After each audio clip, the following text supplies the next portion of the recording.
Good morning friends, welcome back to my YouTube channel. ಇವತ್ತು ಒಂದು ಗಂಜಿ ಮಾಡ್ತಿದ್ದೀನಿ. ಅಂದರೆ ಫರ್ಮೆಂಟೆಡ್ ರೈಸ್ ಇದು ರಾತ್ರಿ ಅನ್ನ ಇರುತ್ತಲ್ಲ, ಅದನ್ನು ಈ ರೀತಿ ಒಂದು ಸ್ವಲ್ಪ ನೀರು ಹಾಕಿ ಬಿಡಬೇಕು. ಅಂದರೆ ಒಂದು ರಾತ್ರಿ ನೆನೆದ್ಮೇಲೆ ಅದು ಇದರಲ್ಲೊಂದು ಒಳ್ಳೆ ಬ್ಯಾಕ್ಟೀರಿಯಾ ಫಾರ್ಮ್ ಆಗುತ್ತೆ. ಅದು ತುಂಬ ದೇಹಕ್ಕೆ ಒಳ್ಳೆಯದು. ಅದಕ್ಕೆ ನಾವು ಗಂಜಿ ಅಂತ ಅಂತೀವಿ. ಅದಕ್ಕೆ ನಾನು ಮೆಣಸಿನ್ಕಾಯಿ, ಕೊತ್ತಂಬರಿ ಸೊಪ್ಪು, ಈರುಳ್ಳಿ ಎಲ್ಲದನ್ನು ಸಹ ಸೇರಿಸ್ಕೊಂಡು, ಇದೇ ನಮಗೆ ತಿಂಡಿ, ಇವತ್ತಿನ ತಿಂಡಿ ಇದೇನೆ.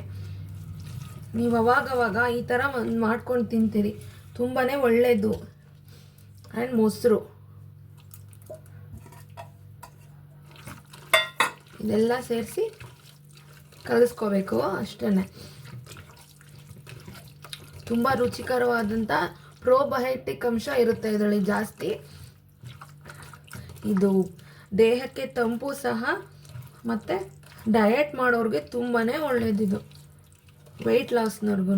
ನಾನು ಇದಕ್ಕೆ ಸ್ವಲ್ಪ ದ್ರಾಕ್ಷಿ ಸೇರಿಸ್ಕೊತೀನಿ. ಇದು ನಿಮ್ಮ ಆಪ್ಷನಲ್ಲು, ಬೇಕಾದರೆ ಸೇರಿಸ್ಕೊಳ್ಳಿ.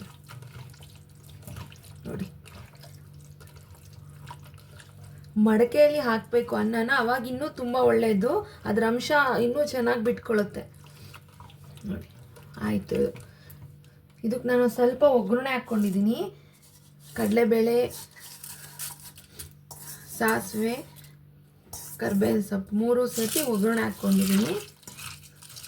ಆ್ಯಕ್ಚುಲಿ ಇದೆಲ್ಲ ಕೈಯಲ್ಲಿ ಕಲಿಸಿದ್ರೆ ತುಂಬ ಒಳ್ಳೆಯದು, ಸ್ಪೂನ್ನಲ್ಲಿ ಕಲಿಸೋದಕ್ಕಿಂತ. ಇದು ಸಹ ಆಯಿತು. ಇದು ನಾನು ಇವತ್ತಿನ ಬ್ರೇಕ್ಫಾಸ್ಟ್ಗೆ ಇದೇ ತಗೊಳ್ತಿರೋದು. ನೋಡಿ, ರುಚಿಯಾದಂಥ ತುಂಬ ರುಚಿನೂ ಇರುತ್ತೆ. ನೀವು ಈ ಥರ ಒಮ್ಮೆ ಮಾಡ್ಕೊತೀರಿ ಅವಾಗವಾಗ, ಹೆಲ್ತ್ಗೆ ಒಳ್ಳೆಯದು, ಬಾಡಿಗೆ ದೇಹನ ತಂಪು ಸಹ ಮಾಡುತ್ತೆ ಈ ಬೇಸಿಗೆಯಲ್ಲಿ.